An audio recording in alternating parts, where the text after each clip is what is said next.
So last time we were at the track, I made a crucial mistake. Very important, something I overlooked because I had a lot of stuff happening on the car, a lot of stuff happening at the track.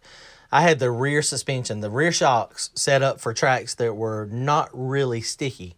And so that was biting me in the butt a little bit. I didn't catch it till after the fact, after it spun. But here's some changes that I made before this last race when we knew the track was going to be really good and it was on my mind.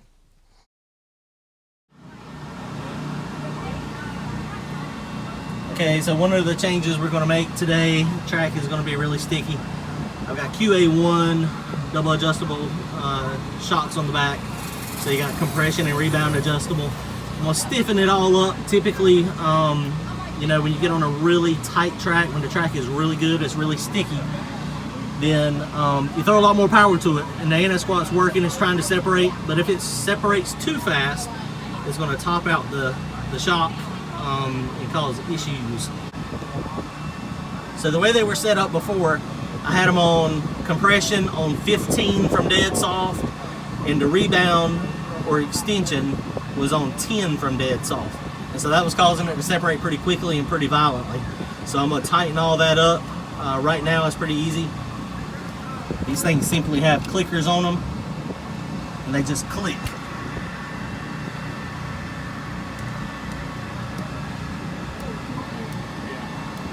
You count the clicks, that's all you gotta do. Alright, so we got our shock adjustments made. 18 on compression from full soft and 15 on rebound. So that's significantly stiffer. These shocks only have, I think, 19 clicks total, so I'm almost as stiff as they can go. So hopefully it works. We'll see what happens.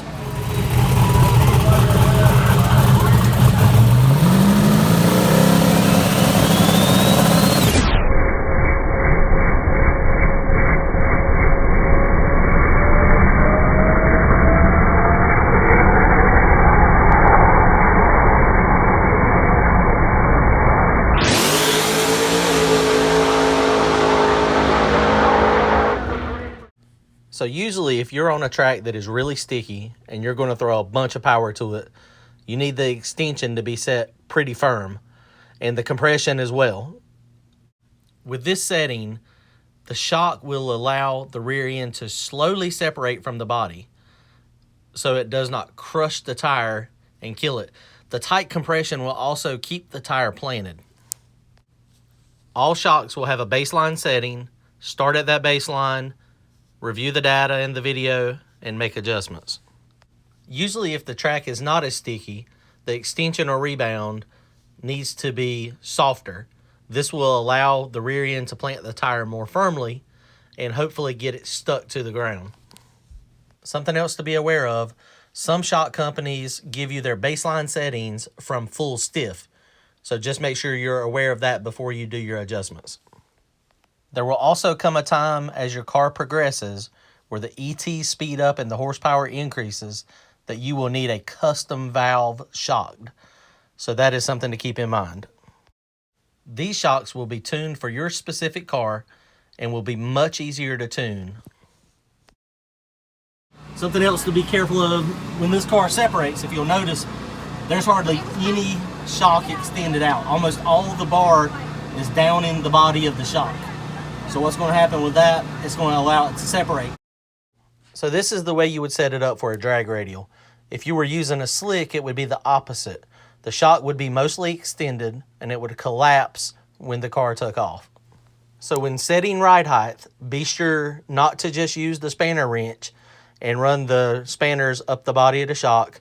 You may also have to use the brackets on the bottom of the shock to relocate it up or down. Always look at how much arm is in the shock body in relation to what you need it to do. The biggest thing to remember is on a drag radial, when anti-squat is above 100%, the rear end is going to separate, the shock is going to get taller, so adjust it accordingly. But if you set this wrong, ½ inch of travel or inch of travel, that's not going to be enough. Some of the newer shocks have a lot more travel. You know, these are older, but they work pretty well. So a little bit about my rear end. It's a 4 to 8.8 rear end, braced, 35 spline axles, 35 spline Moser spool. It's got the cover on it that is adjustable to make it so you can put more pressure on the caps to hold the caps in. Just got a bar run from one side to the other. The lower control arm brackets, these are brackets that one of my buddies made, Foxrider Jason Rigney. So we got those installed. Something else that's important on the tubes where they meet the center section, I've got the bolt, I drilled, I pinned it, so both of those are pinned and welded. I went pretty fast without doing that, but at some point along the way you will spin the tube in the housing. It will break the little spot welds, so it's highly recommended to go ahead and weld that, and pin it is optional. I like to have it pinned. The upper control arms on it, double adjustable uppers, the upper torque boxes, they're fully adjustable. It's got sphericals on the uppers. It does have like a UPR style anti-roll bar. This one is being supported. I put another bar in it just to go across.